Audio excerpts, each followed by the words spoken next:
नमस्कार दोस्तों, मेरा नाम है प्रदीप चौहान। बात समझनी है तो पूरी सुननी होगी। एक ऐसा भारत जहां हर नागरिक को सम्मान मिले, जहां सद्भावना हो, लोकतंत्र और संविधान से देश मजबूती से खड़ा हो। पापा, आपके देखे इस सपने को पूरा करना ही मेरा जीवन का लक्ष्य है। ये राहुल गांधी का एक्स पर वो मैसेज है जो उन्होंने कल अपने पिता को समर्पित किया था उनकी जयंती पर। ठीक उसी तरह उनकी बहन प्रियंका गांधी ने भी अपने पापा को याद करते लिखा था कि विरासत में आपसे करुणा, प्रेम और देशभक्ति का धर्म मिला। हम दोनों हमेशा के लिए ये धर्म निभाएंगे। न कोई तोड़ पाएगा, न कोई रोक पाएगा, न कभी हमारे कदम लड़खड़ाएंगे।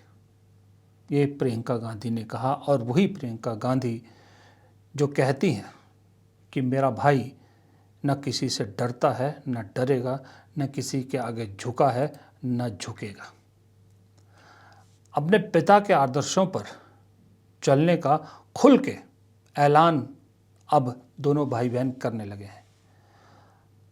मैं 1-2 साल पीछे के अगर इनके ट्वीट देखूं तो ज़्यादातर श्रद्धा सुमन या श्रद्धांजलि हुआ करते थे, लेकिन अब अपने पिता को श्रद्धांजलि के साथ साथ जो उनके सपनों को सच करने की एक तरह से कसम ये दोनों भाई बहन खाते हैं, उससे एक बात तो साफ हो गई है कि अब दोनों भाई बहन मान चुके हैं कि लड़ाई अब आर या पार की है। अब कोई बीच का रास्ता नहीं है। अब कोई वेट एंड वॉच का फॉर्मूला नहीं चलेगा। अब सीधा है, अब नहीं तो फिर कभी नहीं।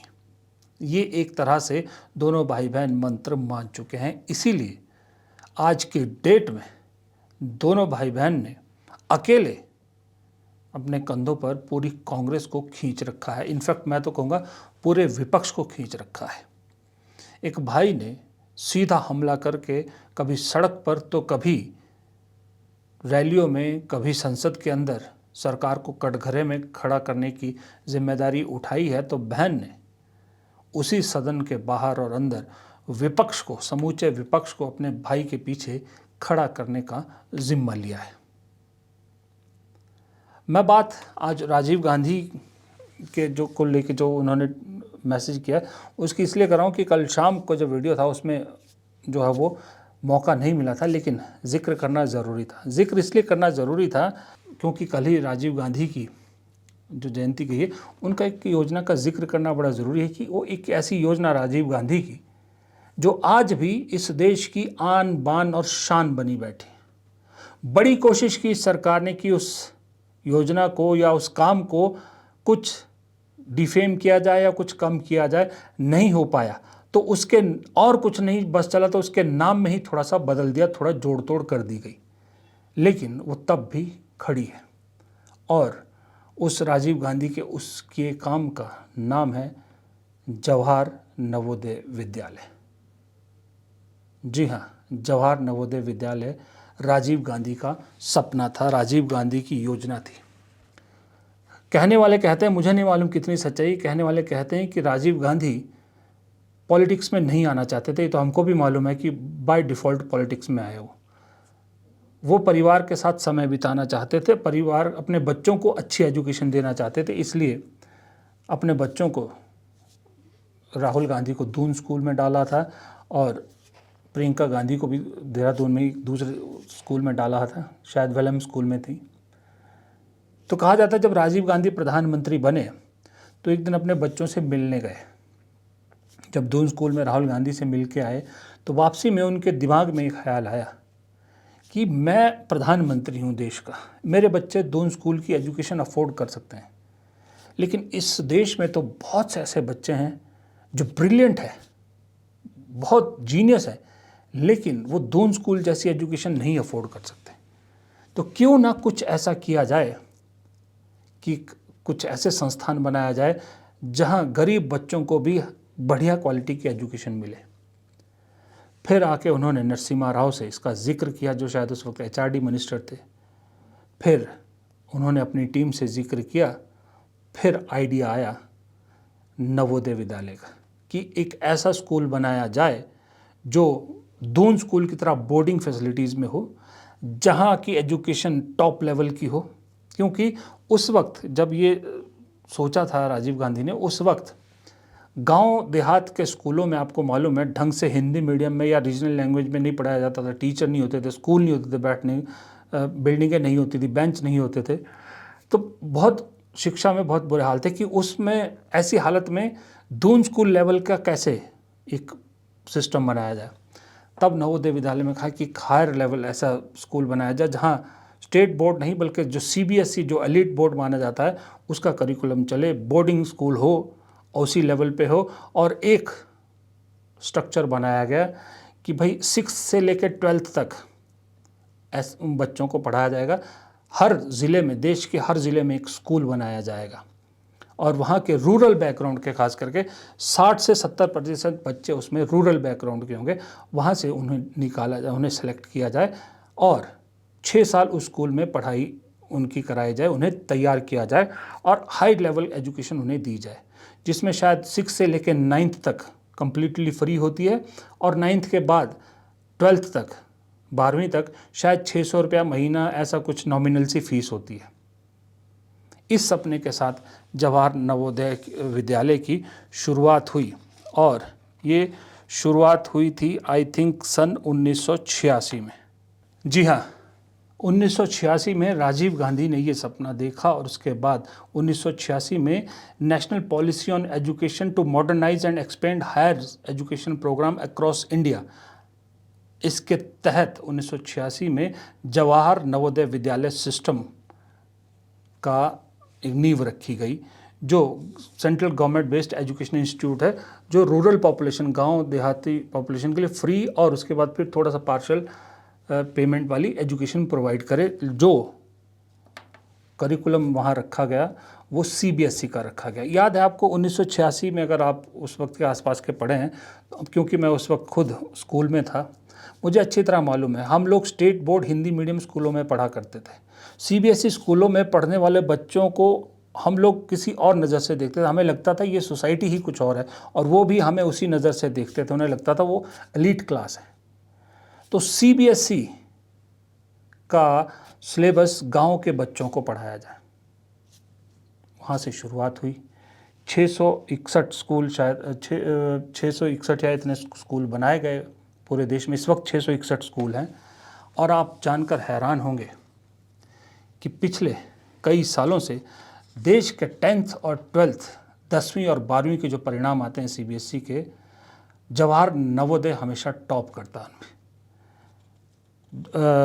आप ये देखिए कि 2022 में भी और 2023 में भी और उसके बाद भी 99, कभी 98%, मतलब 98% से ऊपर ही रहता है 10th और 12वीं का रिजल्ट जवाहर नवोदय का। और इतना ही नहीं, जवाहर नवोदय से बहुत से बच्चे उसके बाद IITs वगैरह गए हैं, बहुत अच्छे इंस्टीट्यूट्स में गए। वहाँ एक IIT का बेस तैयार कराया जाता है। ये राजीव गांधी की सोच थी। वो जानते थे कि मेरे नाना देश के 50 साल का आगे सोचा था, मुझे भी उसी सोच को आगे बढ़ाना है।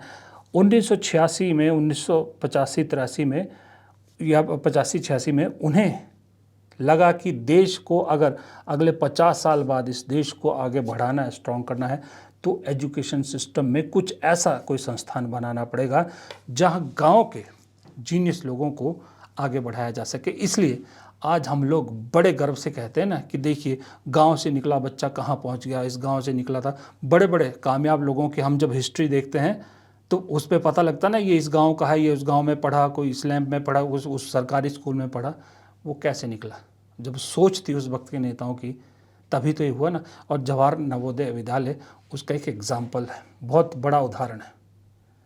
अब इसमें जाहिर सी बात है, इस सरकार की जो प्रवृत्ति रही है कि नया तो कुछ करना नहीं, पुराने में ही कुछ अदला बदली करो, तो जवाहर नवोदय विद्यालय में क्योंकि जवाहर नाम जुड़ा है, सबसे बड़ी तकलीफ तो यही थी।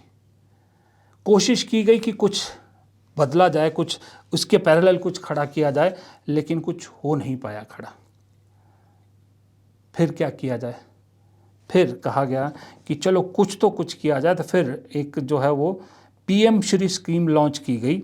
अक्रॉस 317 स्कूल चुने गए 2023-24 में, ये नवोदय में से ही। और फिर नवोदय विद्यालय का नाम बढ़ा के कर दिया गया, जिसका नाम पहले जवाहर नवोदय विद्यालय था, अब उसका नाम है पीएम श्री स्कूल जवाहर नवोदय विद्यालय।